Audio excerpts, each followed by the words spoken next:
जब पूरी दुनिया छठ की तैयारी में लगी है, तब बिहार में एक नया पोस्टर आया है, पवन सिंह का छठ गीत। लेकिन दोस्तों, आगे बढ़ने से पहले एक बात दिल से कहनी है। आप सभी हमारे वीडियो तो ध्यान से देखते हैं, लेकिन सब्सक्राइब का बटन दबाना भूल जाते हैं और वीडियो को आखिर तक नहीं देखते। तो इस बार एक वादा कीजिए, वीडियो को अंत तक जरूर देखिए, चैनल को सब्सक्राइब करिए और कमेंट में बताइए कि आप किस शहर से देख रहे हैं और यह वीडियो अब तक कहां तक पहुंच चुकी है, ताकि हमें पता चले कि हमारी आवाज कितनी दूर तक गूंज रही है। पर यह पोस्टर सिर्फ गाने का नहीं है, यह बिहार की राजनीति का भी पोस्टर है, क्योंकि इस बार न सिर्फ सूरज को अर्घ्य दिया जा रहा है, बल्कि स्वाभिमान, स्टारडम और राजनीति सबको एक साथ झोंक दिया गया है। अब सवाल यह है, क्या पवन सिंह वाकई छठ मैया के भजन गा रहे हैं या मोदी नीतीश की चालीसा? पवन सिंह वो नाम जिसे लोग पावर स्टार कहते हैं, जिसने अपने गानों से पूरा बिहार हिला दिया। रात रात भर मोबाइल में इनके गाने चलते हैं। लोग कहते हैं ये आदमी आवाज नहीं, ज्वालामुखी है। लेकिन अब वही पवन सिंह पोस्टर में दिख रहे हैं मोदी नीतीश के साथ। फैंस पूछ रहे हैं, छठ मैया का गीत है या चुनाव प्रचार?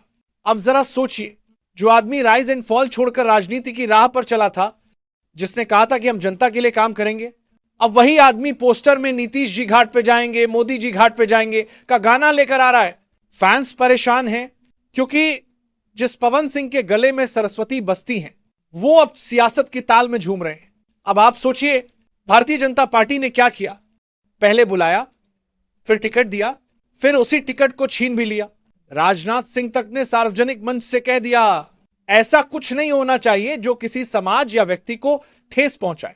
यानी पूरा देश देख रहा था, जब पावर स्टार पवन सिंह को नेशनल लेवल पर बेइज्जत किया गया, फिर भी वो पार्टी के पीछे घूम रहे हैं, कभी नीतीश कुमार के पास, कभी दिल्ली, कभी पटना, शॉल, माला और उम्मीद लेकर। पर जवाब मिलता है, बहुत अच्छा गाते हैं, हमारे लिए गाना गाइए। अब भाई, जिस आदमी को लोग भोजपुरी का सलमान खान कहते हैं, वो विधायकी का टिकट मांगने में लाइन में खड़ा है, और जिसके लिए पूरा बिहार दीवाना है, वो अब मोदी नीतीश की चालीसा लिखवा रहा है। अरे महाराज, छठ में अगर गाना ही बनाना था तो बिहार के पलायन, गरीबी, रेल की भीड़, मजदूरों के दर्द पर बनाते। वो गाना होता जनता का गाना। लेकिन अब जो आ रहा है वो है राजनीति का विज्ञापन। फैंस पूछ रहे हैं, क्या पवन सिंह अब गायक नहीं प्रचारक बन गए हैं? जो आदमी 75 लाख लेकर 10 मिनट में अंबानी की शादी में गाता है, वो अब 3 महीने फ्री में चुनाव प्रचार करेगा? क्यों महाराज? किसके लिए, किस कीमत पर? ये वही पवन सिंह हैं जो कभी भोजपुरी का गौरव थे, अब वही पार्टी का पोस्टर मटेरियल बनते जा रहे हैं। ना फिल्म आ रही है, ना हिट गाना, सिर्फ राजनीतिक एल्बम।